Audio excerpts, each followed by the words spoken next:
Paz do Senhor, tudo bem? Eu vim aqui rapidinho só para compartilhar com vocês uma palavra que o Senhor tem colocado no meu coração, que se encontra no livro de Isaías, capítulo 30. O cabeçalho diz assim: Ai da nação obstinada.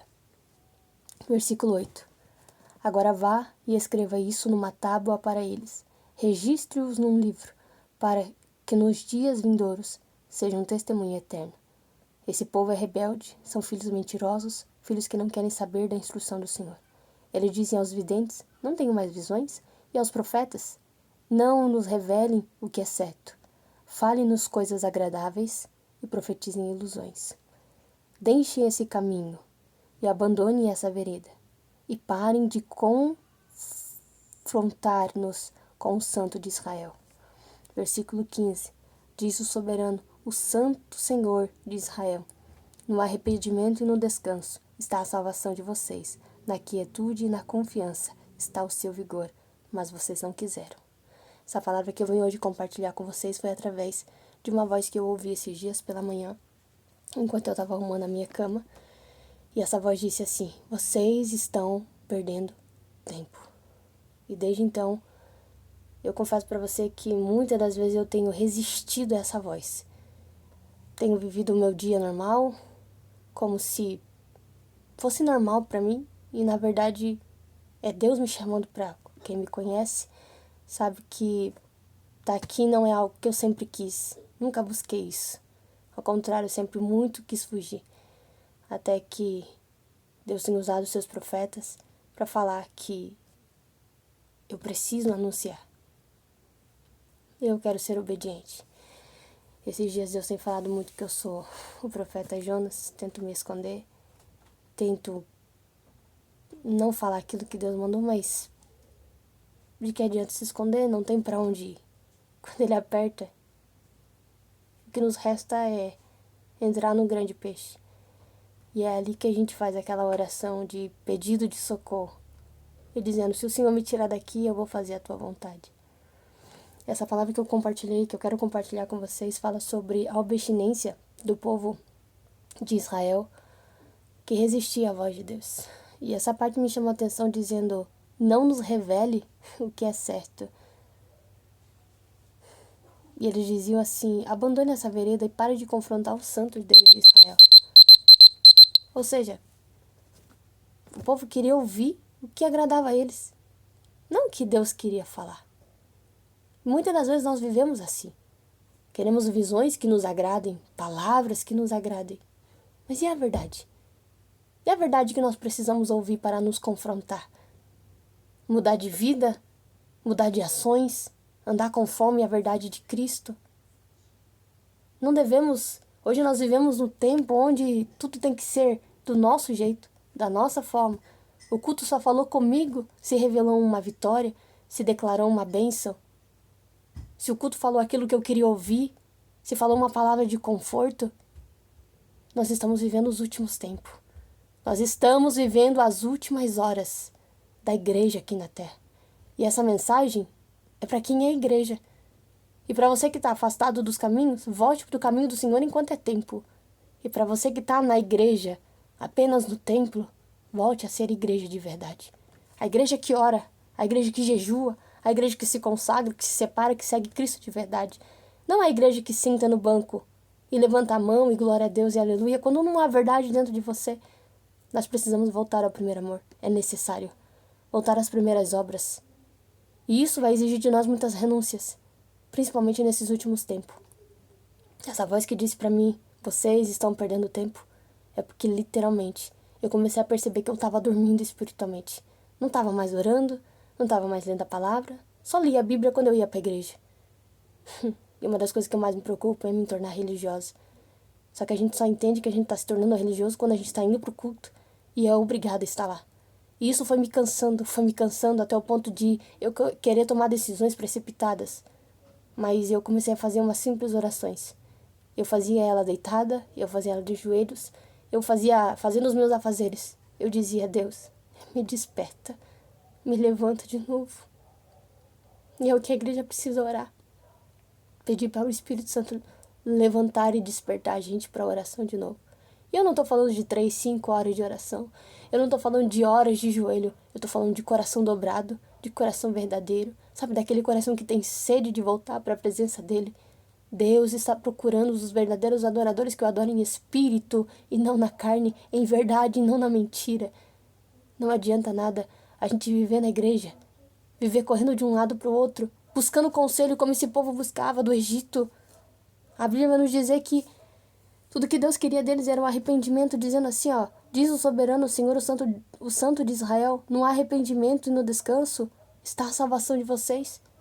A cura que você precisa, a alegria que você precisa, a paz que você precisa não está nos homens, não está no mundo. Só tem uma pessoa que pode oferecer isso, Cristo.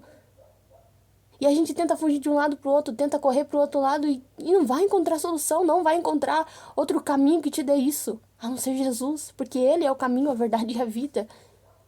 Sabe, é tempo de a gente despertar, é tempo de a gente buscar mais a Deus, e a gente voltar para a presença dEle, voltar a buscar como a gente buscava. Sabe, onde a gente não se importava com quem pregava, com quem louvava, a gente só ia porque a gente queria estar na casa dele, tinha alegria. Nós perdemos o desejo de estar na casa de Deus. Nós perdemos o desejo de cultuar a Deus. Perdemos o temor. Só que é uma promessa para quem se arrepende. O versículo 19 está dizendo assim: quer você se volte para a direita, ou quer para a esquerda, uma voz nas suas costas dirá a você: este é o caminho, siga-o. O Espírito Santo está falando. Não adianta você tomar um rumo, tem uma voz que fala com você. Tem uma voz que te dá a direção e você precisa ouvir essa voz e caminhar por esse caminho.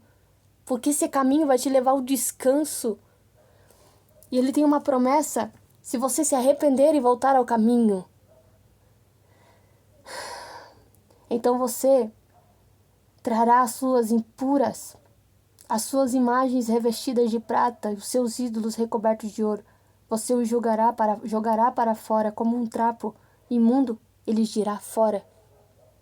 É necessário a gente começar a tirar toda a idolatria do nosso coração. E eu não falo de imagens de esculturas, não. Eu tô falando de várias coisas que ocupam o nosso coração, tirando Deus da prioridade. Esse dia Deus revelou algo para mim que eu achava que não existia dentro de mim, e existia. Quando a gente vive uma vida de oração sincera, pedindo para Ele mostrar o que tem, eu falo que é a oração corajosa de Davi, dizendo: sonda-me, ó Deus, e vê se há em mim algum caminho mau e guia-me pelo caminho reto. Se você pedir para Ele te sondar, se prepare. Muitas coisas dentro de você vão se revelar e vai fazer você entrar em guerra. Porque nós somos ruins, nós somos maus diante da presença dEle. Tudo que nós precisamos é só da misericórdia.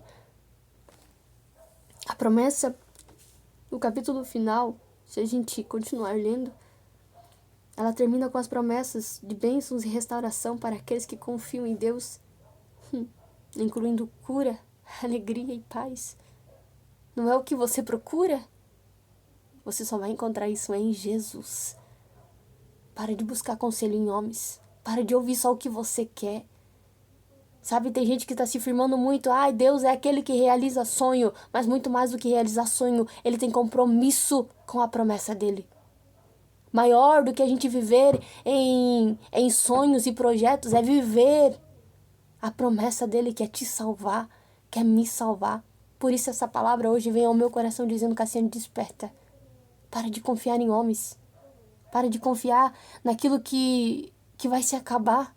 Mas confia em mim, descansa em mim, espera em mim. Ele diz assim, ó: contudo, Senhor, espera o momento de ser bondoso com vocês.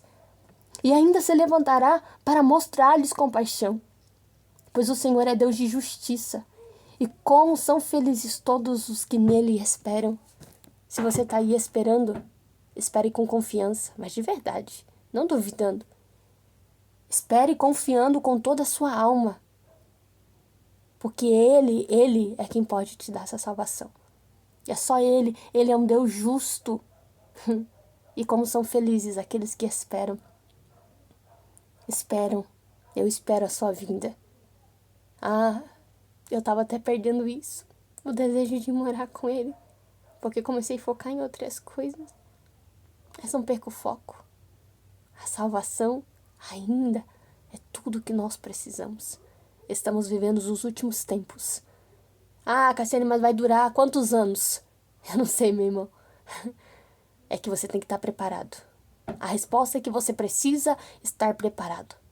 Se Jesus vir em glória, amém. Mas e se Jesus buscar hoje você? Se Jesus vir pedir a tua alma, se Deus vir pedir a tua alma hoje, estás preparado para a vinda dele? Pense mais. Pense, a tua salvação ela é valiosa. E ela vale muito mais do que os prazeres do mundo. Não seja oscilante. Não entre e saia da igreja. Não viva oscilando. Firme os teus pés. É o que Cristo precisa que você faça. Firme os teus pés na palavra. Os homens vão te decepcionar. Os homens vão te entristecer porque ninguém é perfeito. E eu não posso buscar perfeição em alguém sendo que eu sou imperfeita. Eu não posso buscar em alguém santidade sendo que eu não sou santo. A única pessoa, o único ser que é santo é Deus e é nele que eu busco a santidade. Busque também a santidade nele, porque logo ele virá e virá nos buscar. E nós devemos ter azeite em nossa lamparina e reserva para que quando aquela voz diga, aí vem o noivo, nós estejamos prontos para a sua voz.